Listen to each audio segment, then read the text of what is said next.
এই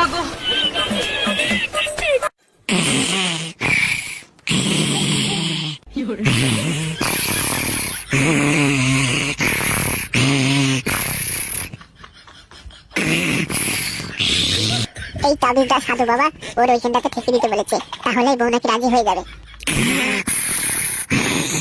ও এখন গভীর ঘুম ঘুমাচ্ছে, এই সুযোগ যাই এক্ষুনি ঠেকে দেবো। যাই এবার ঠেকে দিই।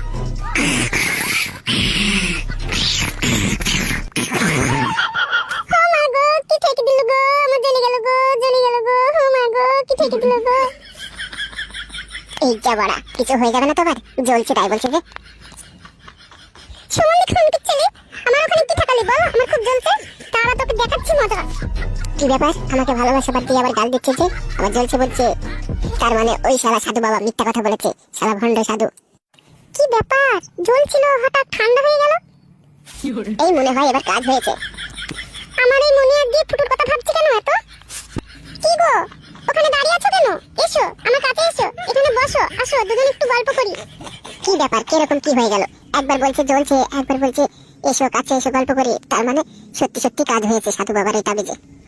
কি হলো সোনা আমার, কি ভাবছো? এসো কাছে এসো আমার। হ্যাঁ যাচ্ছি যাচ্ছি বউ যাচ্ছি। বলো বউ। কি গো, তুমি এতক্ষণ কোথায় ছিলে? আমি তোমাকে খুঁজে খুঁজে বেড়াচ্ছি। কোথায় আর থাকবো বলো বউ, তুমি তো তোমার কাছে আসতে দাও না, সেই জন্য একটু পাড়াতে গিয়েছিলাম। তুমি আজকে থেকে আর কোথাও যাবে না, আমার কাছে কাছে থাকবা, বুঝেছো? সত্যি সত্যি তাহলে ওই সাধু বাবার তাবিজে কাজ হয়েছে? যাক ভালোই হলো, এবার আমার যেটা ইচ্ছা ছিল সেটা পূরণ হয়ে যাবে। শালা কতদিন লাগাইনি, এবার শান্তি করে লাগাবো। কি গো, কি ভাবছো? আমার দিকে তাকাও। কিছু ভাবছি না বউ, তুমি কিছুদিন আগে আমাকে কেমন করতে, গালি দিতে, তোমার কাছে আসতে দিতে না, আর এখন তুমি আমাকে কত ভালোবাসো সেটাই ভাবছি। এখন থেকে সারা জীবন ভালোবাসবো তোমাকে। তুমি আমাকে ভালোবাসবে তো বলো? এই চোখ ছুঁয়ে বলছি বউ, এখন থেকে সারা জীবন ভালোবাসবো তোমাকে আমি। সত্যি বলছো তো? ভালোবাসবে তো? হ্যাঁ গো বউ, সত্যি বলছি। শালা খুব ইচ্ছা করছে, একবার বলবো বউকে, যদি রাজি হয়ে যায় তাহলে ভালোই হবে। যা হবে হবে, বাড়া বলেই ফেলি, আমরা থাকতে পারছি না। বলছি বউ, একটা কথা বলবো তোমাকে, কিছু মনে করবে না তো? না না সোনা, কিছু মনে করবো না। কি যে বলো তুমি, বলো বলো, তুমি কি কথা বলবে? বলছি বউ, একবার টুকুস করে দিলে হতো না? কি দেবো টুকুস করে, বলো। শালা কি করে যে বুঝাই আমি, যা হবে হবে, আমি ডাইরেক্ট বলেই দিই। ওই যে বউ একবার না, এখন দিতে পারবো না, পরে দেবো। ঠিক আছে ঠিক আছে বউ, ঠিক আছে। কি গো, তুমি ভয় পেয়ে গেছো? আমি তোমার সাথে মজা করলাম। যে যা বাড়া, এটা আবার কেমন মজা? ঠিক আছে ঠিক আছে, তুমি যা চাবে তাই দেবো।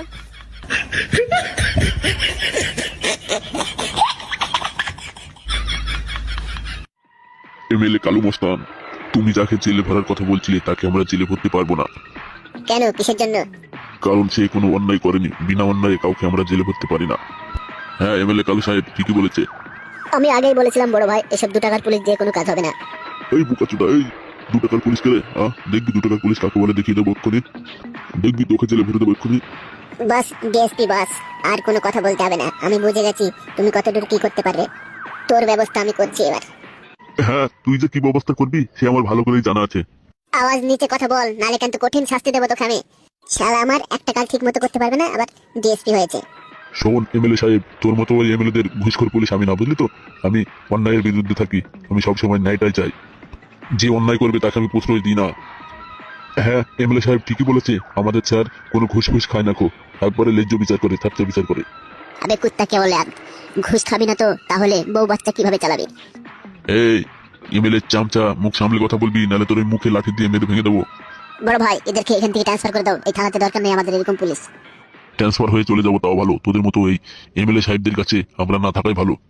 বেশি কথা বলিস না কিন্তু, সত্যি সত্যি ট্রান্সফার করে দেবো, আর একটা সুযোগ দেবো তোকে। আচ্ছা তুই একটা কথা বল, তোকে আমি যে কাজটা দিলাম সেই কাজটা কেন করলি না? আমি আগেই বলেছি এমএলএ কালু মস্তান, আমি কোনো বিনা অন্যায়ে কাউকে আমি জেলে ভরতে পারি না। আর হ্যাঁ কালু মস্তান, ওই যাকে তুমি জেলে ভরার কথা বলছিলে সে কি আগে অন্য কোনো পলিটিক্স করতো, মানে পার্টি ফাটি করতো নাকি? না আগে কোনো বড় নেতা ছিল ও? আরে ও একটা ভিখারি, ও কোনো ভালো ছিল না, ও একটা ভিখারি। ওকে আমরা জায়গা দিয়েছিলাম, আমাদের ক্লাবে থাকতো, একসাথে থাকতো, তারপর ওই মেয়েটাকে বিয়ে করে এখন বেইমানি করছে আমাদের সঙ্গে।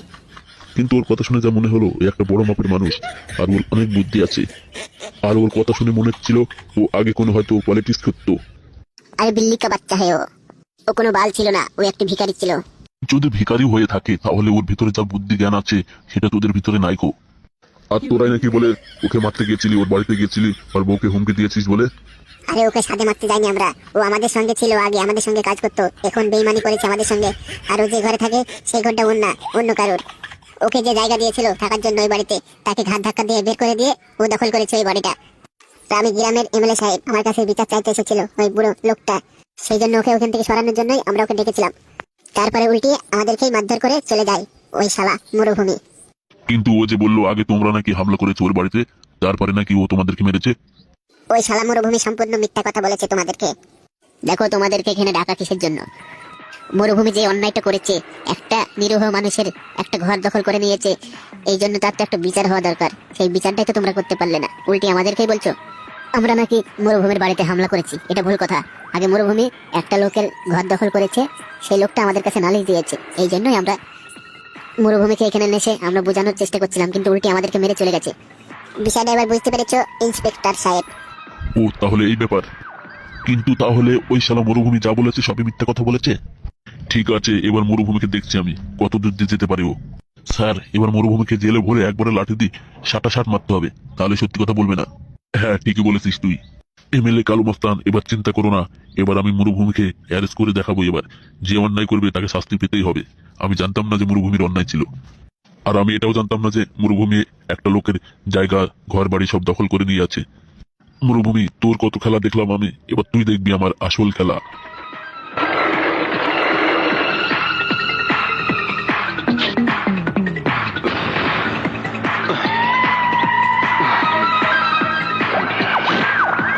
সত্যি বড় ভাই, তুমি যা দিলে না পুলিশটাকে, পুলিশটা বুঝতে পেরেছে তুমি একটা দেশে লোক না। তাই নাকি? কি বলেছে মামা পুলিশটাকে? ও তোকে শুনতে হবে না, এবার আমার আসল চেহারা দেখবি ও। আমি একটা কথা ভাবছি, পুলিশ কি করতে আমার বাড়িতে এসেছিল, পুলিশ কিভাবে খবর পেল, আর কেই বা বললো পুলিশকে? মামা আমার একজনকে সন্দেহ হচ্ছে। কাকে? আমার মনে হচ্ছে মামা আমরা যাদের বাড়িতে দখল করে আছি সেই বুড়ি লোকটাই বলেছে, বোধহয় পুলিশকে খবর দিয়েছে। তাহলে এমএলএ কালু সাহেব ওটা চাল চালছি। বড় ভাই, এবার আপনি এমএলএ হন দিনে, আপনি এমএলএ হলে খুব ভালো হবে। আমি তো এমএলএ হবই একদিন না একদিন, আর এমন এমএলএ হব এই গ্রামের লোক সব আমাকে দেখে ভয়ে কাঁপতে লাগবে। মামা এবার থেকে আমরা রাজত্ব করবো, ঠিক আছে? হ্যাঁ ভাগ্নে, বেঁচে থাকলে দেখতে পাবি। ঠিক বলছো তো বড় ভাই? হ্যাঁ রে ছোড়া, হ্যাঁ। আমি আবার মিথ্যে কথা বলে নাকি? এবার সামনে ইলেকশনে আপনি ভোটে দাঁড়াবে, ঠিক আছে ভাই? আমি তো রেডি আছি রে ভোটে দাঁড়ানোর জন্য। বড় ভাই আপনি আবার ভোটে জিতে গেলে আমাদেরকে আবার ভুলে যাবে না তো? কি যে বলিস রে বুকাচুদা, তুই আমার ডান হাত, ডান হাত সবসময় কাছে লাগে, বুঝলি তো? একদম উল্টো পাল্টা কথা বলবি না, তোরা আমাদের কাছেই থাকবি, আমার কাছেই থাকবি সব সময়। মামা কিন্তু ওদিক দিয়ে ঠিক আছে, মামা যত যা হোক আমাকে তোমাকে কোনোদিনও ভুলে যাবে না। আচ্ছা বড় ভাই, তুমি যদি ভোটে যেত তাহলে আমাদের জন্য কি কি করবে? হবে ছোড়া, তোদের জন্য না, জনগণের জন্য। আমাদের মানে তো জনগণ বড় ভাই, আমাদের সবারই জন্য কি কি করবে জনগণের জন্য? আমি যদি এমএলএ হই তাহলে প্রত্যেকটা গ্রামে 2-3টি করে মস্তান তৈরি করব। তাদের জন্য সপ্তাহে একদিন রবিবার ফ্রিতে মদ পাওয়া যাবে, আর গ্যাজা তো আনলিমিটেড। সবাইকে এইভাবে হাতের নাগালে রেখে দেবো, সব সময় মাতাল করে রেখে দেবো, যাতে আমার কথাবার্তা শুনে, আমার কথাবার্তা শুনলেই তখন মদ গ্যাজা পাবে ফ্রিতে। সত্যি বড় ভাই তোমার জবাব নেই খো, তুমি যা দিমাগ খাটিয়েছো না, এতে মনে হচ্ছে তুমি সত্যি একটা বাঘের বাচ্চা হয়ে যাবে। এই না হলো আমার মামা ঠিকই বলেছে, এইভাবে যদি মদ গাঁজা ফ্রিতে দেওয়া যায় তাহলে সব লোক আমাদের হাতের মুঠোয় চলে আসবে। আর এই কথাটা যাতে বাইরে ফাঁস না হয় বলে দিলাম, এটা শুধু আমাদের 3জনের মধ্যেই থাকবে কথাটা। আচ্ছা ঠিক আছে বড় ভাই, কোনো টেনশন করতে হবে না, আমরা 3জন ছাড়া কেউ জানতে পারবে না। ঠিক আছে মামা, ঠিক আছে, কেউ জানবে না। বলছি মামা আমাদের জন্য একটা রাশিয়ান এনে দিলে হতো না? মামা আমারও একটা লাগবে কিন্তু। আরে আগে এমএলএ হতে দে, তারপরে তুই এনে দেবো, তারপরে সব ব্যবস্থা হবে, ওই সব ব্যবস্থাও হয়ে যাবে তোদের জন্য। সত্যি বলছো মামা? হ্যাঁ রে সত্যি বলছি। তাহলে তো খুব মজা হবে মামা। তবে একটা গন্ডগোল আছে বুঝলি। কি ব্যাপার বড় ভাই, আবার কিসের গন্ডগোল আছে? আমি যখন নির্বাচনে দাঁড়াবো তখন ওই শালা এমএলএ কালো মাস্তান বাধা দেবে না তো আবার ওর লোকজন এসে? কি বলছো মামা, আপনাকে হারাবে এমন কোন লোক আছে এই পৃথিবীতে? বড় ভাই ওই শালা কালু মস্তান আপনার বালটাও ছিঁড়তে পারবে না, আপনি তো একাই 100, আপনি তো একাই ঠাপিয়ে দিলেন ওদেরকে। কিন্তু থানা পুলিশ তো ওদের হাতে এখন। এখন ওদের হাতে, যখন আপনি এমএলএ হবেন তখন আপনার হাতে হবে, তখন বিষয়টা কিরকম হবে? তখন তো ওই শালা এমএলএ কালো মস্তানের পুরো ঘর বাড়ি জ্বালিয়ে দেবো, পুরো ধ্বংস করে দেবো। একবার বড় ভাই সব ধ্বংস করে দিতে হবে। মামা তবে মামির যা ব্যবহার না আমার খুব খারাপ লাগলো, তুমি যখন ছিলে না তখন আমাকে খারাপ ভাষায় গালি দিচ্ছিল। আরে ছোড়া, তোকে বললাম না তোর মামি যা বলে বলুক, কিছু মাইন্ড করবি না। আমি তোকে কোনোদিন কিছু বলেছি কি সেটা বল। না মামা তুমি কোনোদিন কিছু বলনি। তাহলে কে কি বলেছে তোকে এসব মাইন্ড করে লাভ নেই। তুই আমার ভাগ্নে, আমারই থাকবি। সত্যি মামা, তোমার মতো মামা পাওয়া একটা ভাগ্যের ব্যাপার।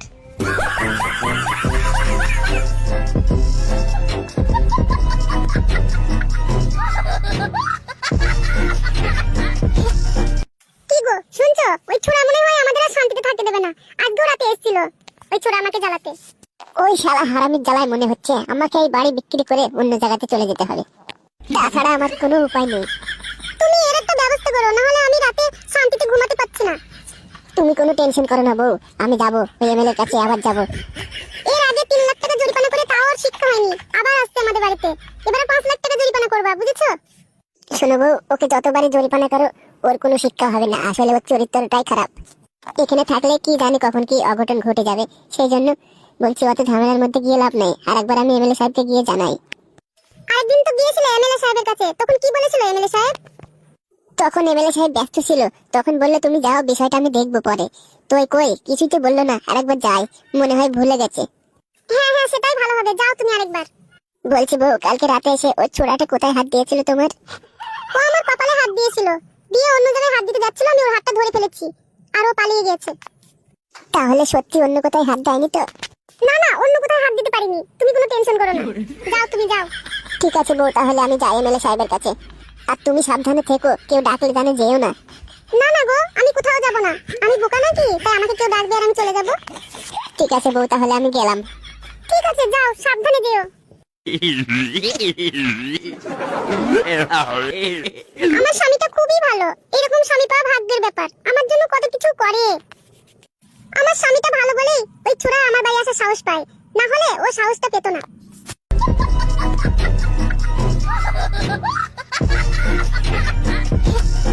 কিরে বোকাচোদা, কি শুনছি আবার গিয়েছিলি বলে ফালতুর বাড়িতে? ওই ভুল করে চলে গেছিলাম ভাই। আমি বোকাচোদা, ভুল করে কেন যাবি রে? ভুল করে কি একটা বাড়িতে যাস নাকি প্রতিদিন? আমচা বাড়া, চুপ কর। কে বললো বাড়া প্রতিদিন প্রতিদিন যাই? আমি তো খালি কালকে গিয়েছিলাম। এর আগে একবার 3 লাখ টাকা জরিমানা দিয়ে তাও তোর স্বাদ মেটেনি, এবার কি 5 লাখ টাকা দিতে চাস নাকি? আমি বলছি তো বাড়া, আমি ভুল করে চলে গেছিলাম, রাতের বেলা বুঝতে পারিনি কার বাড়িতে গেছিলাম। বড় ভাই, ওকে 2 ঠাপ দিয়ে দাও, দেখো সব সত্যি কথা বলে দেবে। ওইটা ফালতু আসছে, দাঁড়া। কি বে শালা, তুই এখানে কি করছিস? এই তো এই এমএলএ কালু সাহেব আমাকে ধরে নিয়ে আসলো, আমি নাকি তোমার বাড়িতে গিয়েছিলাম। ঠিকই করেছে শালা, তোকে তুই গিয়েছিলি কেন আমার বাড়িতে? ফালতু ফালতু তুই চুপ কর, আমি দেখছি সব। আচ্ছা ঠিক আছে। কিরে বোকাচোদা, তোর স্বভাবটা এরকম নাকি যাত্রার বাড়িতে রাতের বেলা চলে যাস? তোর বুকে কি একটু ভয় নেই? এমএলএ সাহেব, একে কিন্তু উচিত শিক্ষা দিতে হবে। সে ঠিক আছে, আমি দেখে নেব। বড় ভাই, একবার হুকুম দেন, শালাকে একবার পিটিয়ে সুদা করে দেবো। হ্যাঁ ঠিকই বলেছে হামসাবার বড় ভাই, একবার হুকুম দাও, দেখো শালার মুখ ফাটিয়ে দিচ্ছি। শোন তাহলে, মারলে যদি সব সমস্যার সমাধান হতো, তাহলে আর আমাদের মতো এমএলএ সাহেব দরকার ছিল না গ্রামে। তাহলে মারের বদলে, চোরের বদলে, অন্যায়ের বদলে মারি চলতো। তোরা চুপ কর, আমি যা বিচার করে দেবো সঠিক বিচারটাই করে দেবো, তাতে দুজনেরই লাভ। বেশ ঠিক আছে বড় ভাই, তুমি যা ভালো হবে তাই করো। ফালতু, তাহলে এর বিচার কি করবো বল? জরিমানা করবো না উচিত শিক্ষা দেবো? তোমার যা ভালো হয় তাই করো এমএলএ সাহেব। দেখো ভাই, যা করবা করো, কিন্তু জরিমানা করো না। আমার কাছে 1 টাকাও নেই। 1 টাকাও নেই তো বোকাচোদা? এইসব কাজগুলা করার সময় মনে ছিল না? ফালতু, আমি কি বলি শোন তাহলে। হ্যাঁ বলো। এর বিচারটা আমরা আগামী কালকে করবো, বুঝলি তো? আজকে আমার একটা কাজ আছে, মিটিং আছে, আমি টাইম দিতে পারবো না, সেই জন্য মিটিংটাতে যাবো আজকে। আর তোদের বিচারটা কালকে করে দেবো আমি। ঠিক আছে বড় ভাই, তাহলে কালকে আসবো। বেশ বেশ ঠিক আছে, এখন যা তাহলে।